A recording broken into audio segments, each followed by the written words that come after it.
My kids lied to me on Thanksgiving. Daniel said Emily was running a fever. Vanessa claimed there was a crisis at the office. Jason swore his car had broken down. Each excuse came exactly 15 minutes apart. I sat alone at a table for 6, staring at the empty chairs. And just when I thought I'd imagined the whole thing, my granddaughter walked in, crying, holding a DNA test. My name is Richard Whitaker. I'm 72. Retired aerospace engineer. Widower. This dinner was meant to be our first family gathering since Margaret, my wife of 43 years, passed. I booked Beacon's table in Boston, brought gifts, wore my best jacket. I wanted it to feel like old times, but they never showed up. Not because they forgot, because they planned not to. Daniel called first, voice soft and apologetic. Emily's sick. Dad, doctor says she needs to rest. I offered to come by. He said no. 8 minutes later, Vanessa's voice cracked through the line. Work exploded. I can't leave. I'm sorry. Dad, I really tried. Another apology. Another well-timed crisis. Jason rounded it out at 3:47. Car's dead. Towed in the morning at best. That one made me pause. Jason's truck had just passed inspection last week. I wrote down the calls, the times, 15 minutes between each. Too precise, too clean. That's when I felt it, that quiet realization you don't want to admit they didn't want me there. Still, I went, drove through Brookline, cut into the city, parked near Beacon Hill. When I walked into the restaurant, it was warm, bright. Families everywhere. Laughter. Glasses clinking. Table for 6. I said to the hostess. She smiled like everything was fine. Led me to the back booth, Margaret's favorite. I set the napkins out, one for each of them, pictured where they'd sit, then ordered the wine she loved. The waiter approached again. Sir, would you like to wait at a smaller table? No, I said. This one is perfect. I ate slowly. The duck was excellent. I tasted none of it. All I could think of were the photos in my wallet, snapshots of a life I thought we shared, memories funded by love. But now I wasn't sure who loved who, or if they ever really did. Then I saw her, Emily, walking across the room like she didn't care who saw. Eyes red, cheeks flushed, her coat still on. She rushed to me and wrapped her arms around my neck. I'm sorry, she whispered. I had to come. You needed to know. In her hand was an envelope, thick, labeled, legal. I pulled back and looked her in the eye. Your father said you were sick. She shook her head. They're all at another restaurant right now, together. Without you. I stared at her. At the envelope. Inside it were papers that would rip my world apart. A will, bank statements, a DNA test. Before you open it, she said, I just want you to know I didn't know either. Not until today. That was the moment I stopped being a father and started becoming something else. Emily slid the envelope across the table. It was thick. The kind of envelope that doesn't carry greetings. It carries consequences. I hesitated, my hand hovering just above it. My name was printed clearly on the front. Grandpa, she said, voice steadier now. You need to see what's inside. I opened it. The first document was unmistakable. Last Will and Testament of Margaret Ellen Whitaker. My wife's name. Her handwriting scribbled along the margins in that neat, looping script she always used when she wanted me to pay close attention. Next came a thick stack of papers, bank statements, letters, and at the very bottom, a DNA analysis report. My fingers trembled. I looked at Emily.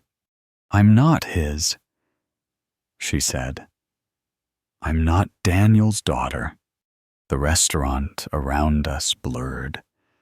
The sound of forks, conversation, laughter. It all turned to static. I tried to speak, but nothing came. All I could do was nod. Emily reached for my hand. I didn't know. Until this morning. His lawyer called me. Mr. Jensen. Said my grandmother left instructions in her will that I be told everything. She paused, then added, only if I showed up. I looked back down at the papers. Margaret had written a letter to me, to Emily. It was detailed, direct, and devastating. She had known. For 3 years. She'd tracked everything. Every check I wrote. Every story the kids fed us. Every time they used Emily as the excuse. Her tuition. Her medical bills. Her summer camps. They were all just access points. They'd used her to pull money from me like an ATM. And Emily, she was the bait. Except she hadn't known. Not until now. And that was what broke me. Not the money, not the betrayal, but the fact that Margaret had been carrying this truth alone, in silence, while I kept writing checks and convincing myself it was love. She'd been documenting it all. Margaret had created a paper trail so long it could bury anyone. Each bank deposit followed by a social media post. Daniel got $15,000 for Emily's school, then bought a new Audi the next week. Vanessa asked for help with an emergency home repair. 7 days later, her family was posting vacation photos from Santorini. Jason said he needed equipment for his shop. 3 days later, he bought a boat. It was all there. In Margaret's handwriting, with receipts. Why did she never tell me? I whispered. She was trying to protect you, Emily said. She didn't want to break your heart while she was still alive. I sat back, looked at my granddaughter, not by blood, not by birth, but by everything else that mattered. You're still my family, I said. Emily nodded, tearfully. I was hoping you'd say that. The waiter came by, awkwardly silent. I waved him off. The envelope was still open on the table. So was everything I'd believed about my children. For 15 years, I thought I was helping them. Turns out, I was just funding their lives. One lie at a time. That night, after dinner, Emily came home with me. We sat at the kitchen table for hours, surrounded by legal folders, handwritten notes, and a silence that felt heavier than any words. The house looked the same polished wood floors, same framed photos on the wall. But it didn't feel like home.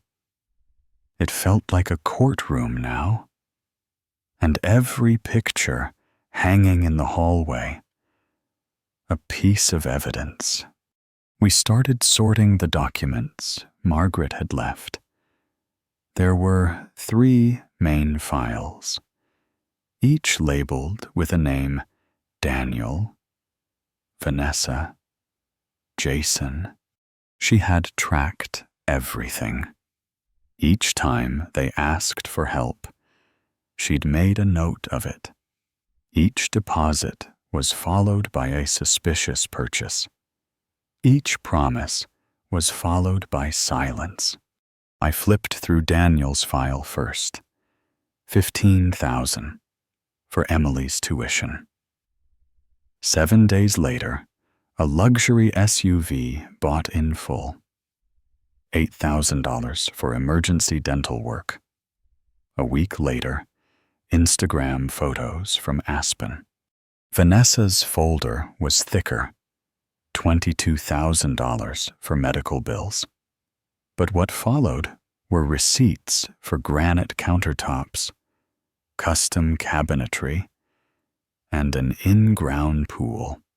Jason's file was worse.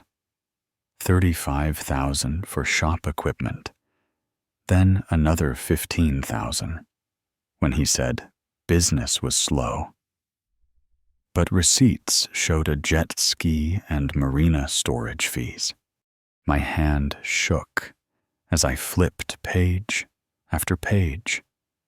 Photos, statements, text messages, all connecting the same dots. Margaret had known, and she hadn't just taken notes. She had built something. A system. Each file was organized like a case. Date, request, transfer, purchase, cross-referenced with photos, posts, even phone call transcripts. I didn't even know she was recording conversations. She hadn't just suspected them. She had confirmed it. 3 years' worth of deception, tracked with the precision of a surgeon. And I was the one who handed them the scalpel. Again and again. Emily sat quietly beside me, flipping through the evidence with eyes wide open. She wasn't crying anymore, just stunned. Why would they do this? She whispered. I didn't have an answer. I'd asked myself the same thing since Margaret's funeral. Maybe because they thought they could. Maybe because I let them. Or maybe, somewhere along the way, they stopped seeing me as a father and started seeing me as a bank.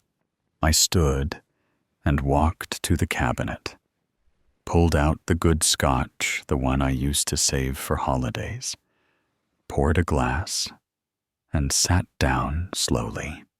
Do you remember what they said when Grandma passed? I asked. Emily nodded. They said you shouldn't worry about anything, that they'd handle the estate. Right. They wanted me to grieve quietly while they circled the assets like vultures. They've been playing the long game, I said, convincing everyone I was getting forgetful, that I needed help managing things. Emily looked up. Why? I didn't answer. But deep down, I already knew. They were building a case to take control of everything. And Margaret had seen it coming. At the bottom of the box was a thick folder, labeled in red ink, Protection Protocol. That was the moment I realized. She wasn't just documenting the past. She was preparing for war. The folder marked protection. Protocol was thick, almost overstuffed. The edges were worn, as if Margaret had handled it dozens of times, adjusting, updating. Inside were tabs, color-coded, labeled, precise.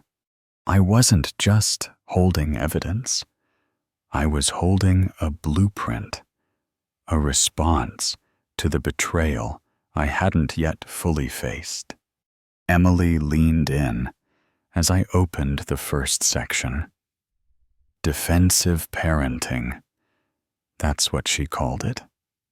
The phrase made me exhale through my nose, half a laugh, half grief. She'd outlined the shift that happens when your children stop asking for help and start assuming it. Every line was clear.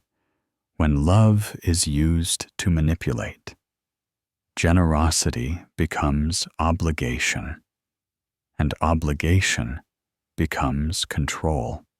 There were transcripts from family dinners, recordings where Jason interrupted me to explain what I'd already said, videos of Vanessa repeating herself slowly, as if I was confused, text messages from Daniel telling relatives that I was starting to forget things. They weren't careless.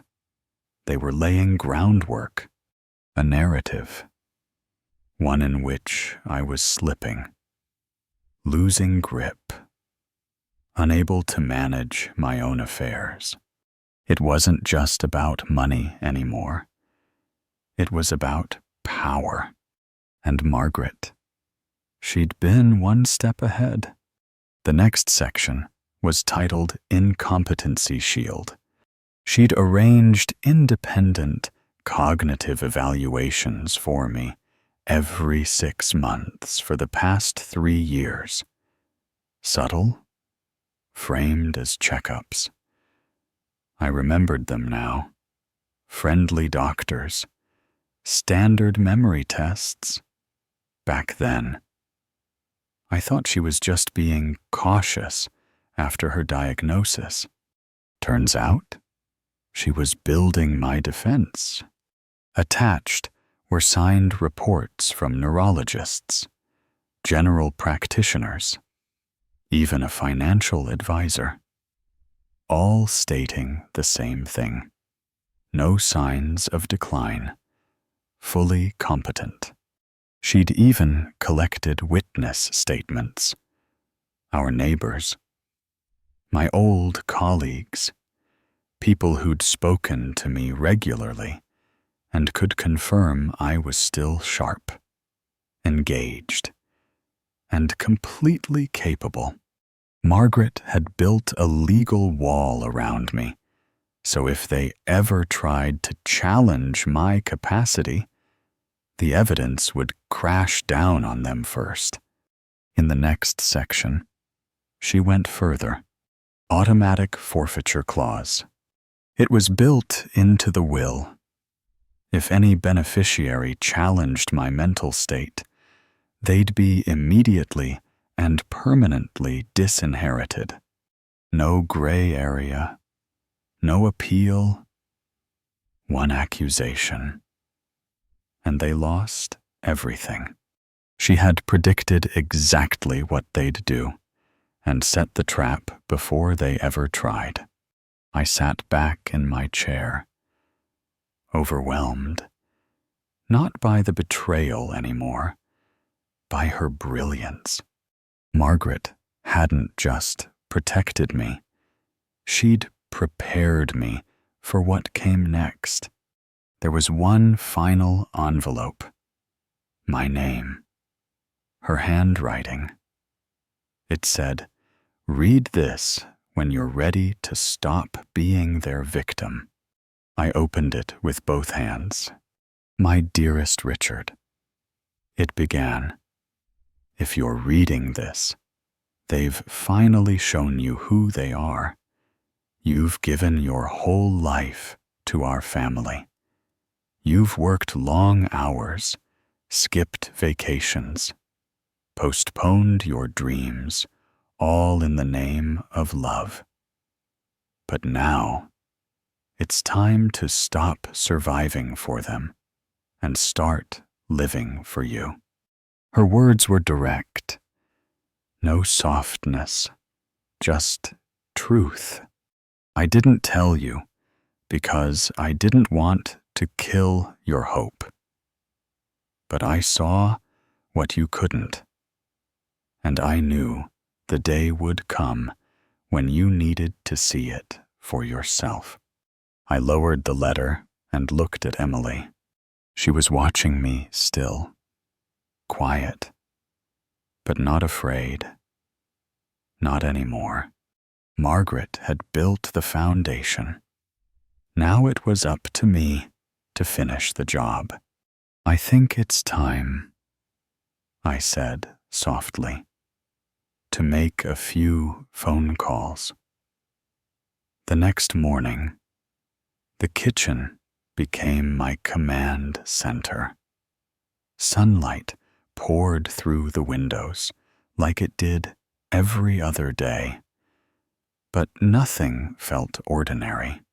Emily set out the files, one stack for each child, each folder marked with their name in Margaret's handwriting. Daniel, Vanessa, Jason.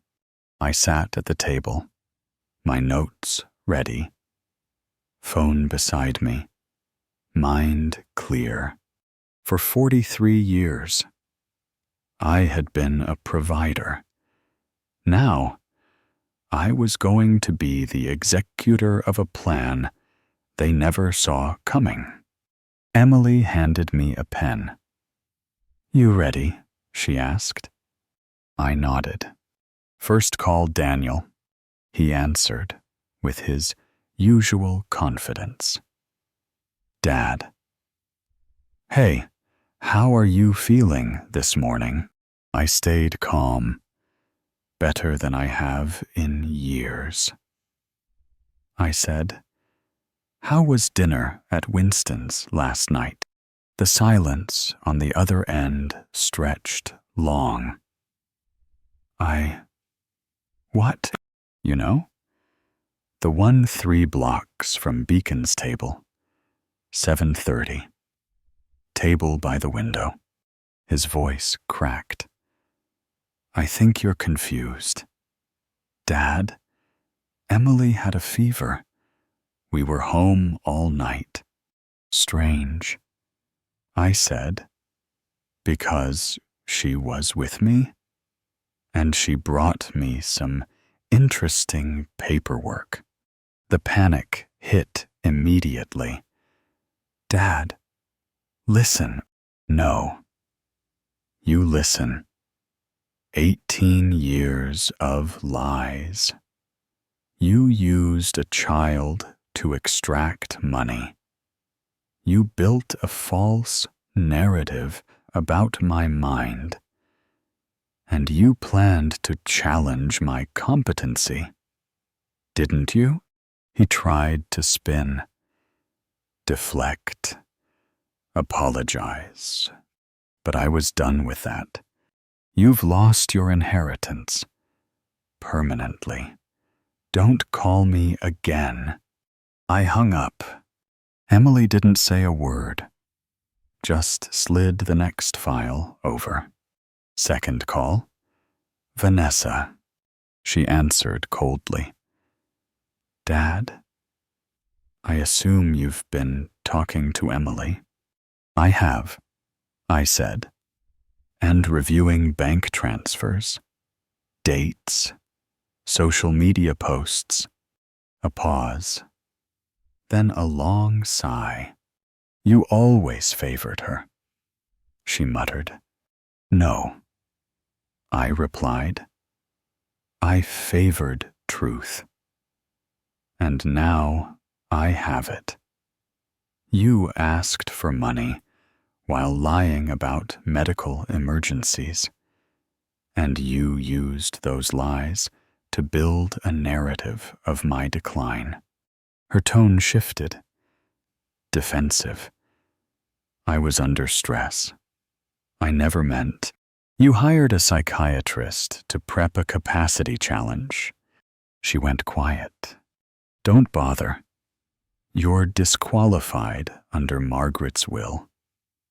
That clause you didn't read carefully enough. It applies now. You get nothing. I ended the call. One left. Jason. His call was different. Desperate from the start.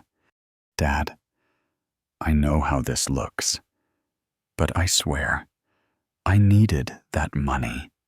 For the shop or the jet ski. He didn't answer. You were going to back your siblings in declaring me unfair. That wasn't my idea. He rushed. Vanessa led that.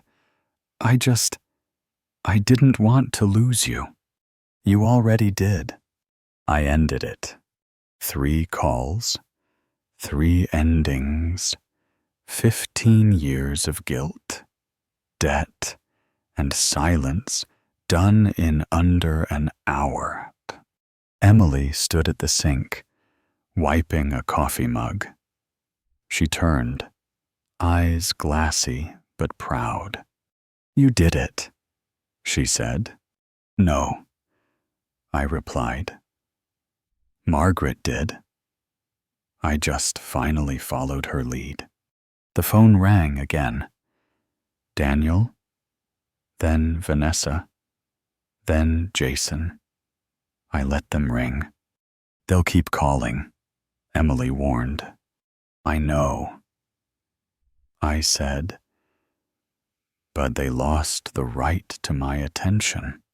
I picked up Margaret's letter again, folded it gently, and placed it back in the drawer. This wasn't revenge.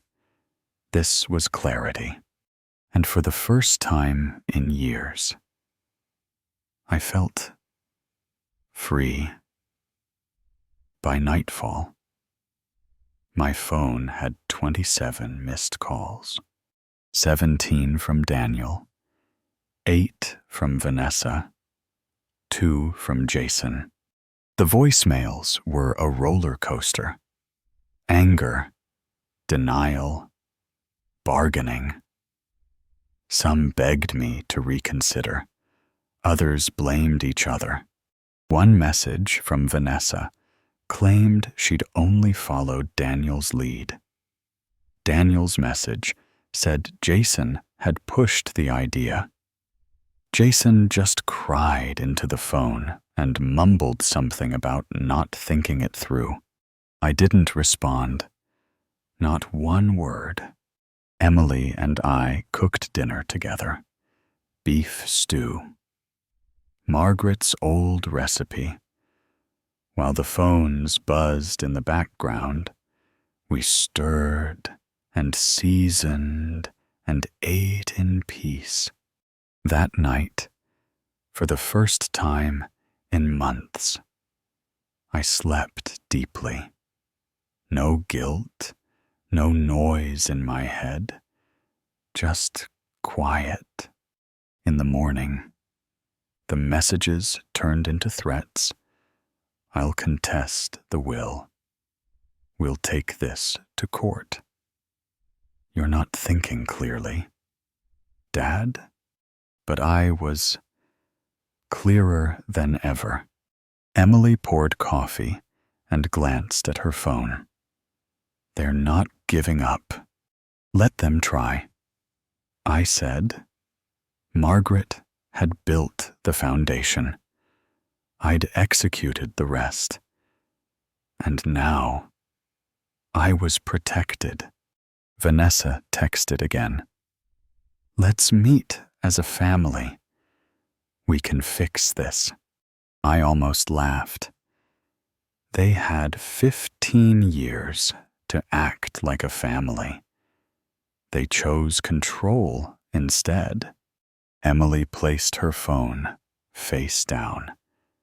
Whatever happens next, I'm here.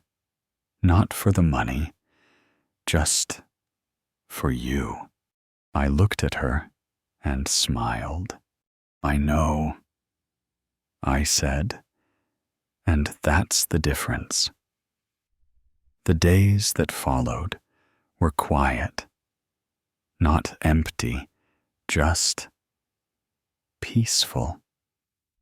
The kind of peace that comes after a long storm. I spent my mornings reading on the porch, something I hadn't done in years. No more calls from Daniel, no emails from Vanessa. Jason eventually stopped texting. They didn't disappear. They just realized their performance had ended. Margaret had seen it long before I did. She knew the difference between loyalty and leverage, between love and entitlement. And now, so did I. Emily stayed.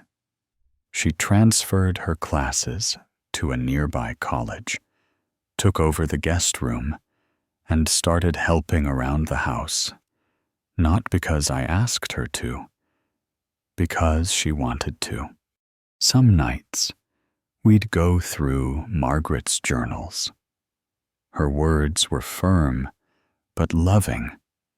She never hated our children.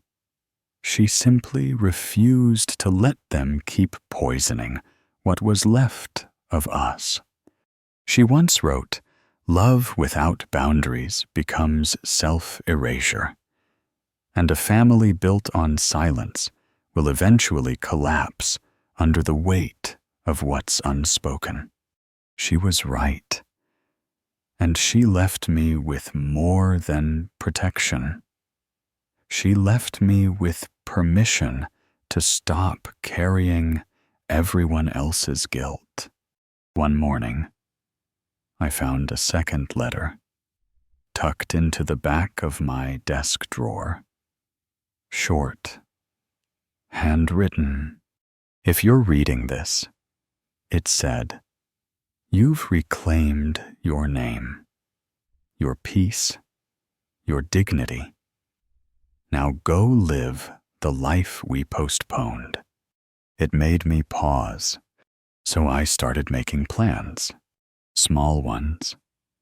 At first, a weekend trip to the mountains, fixing the garden bench she used to love, bringing back the music I'd stopped playing after her funeral. I even signed up for a painting class.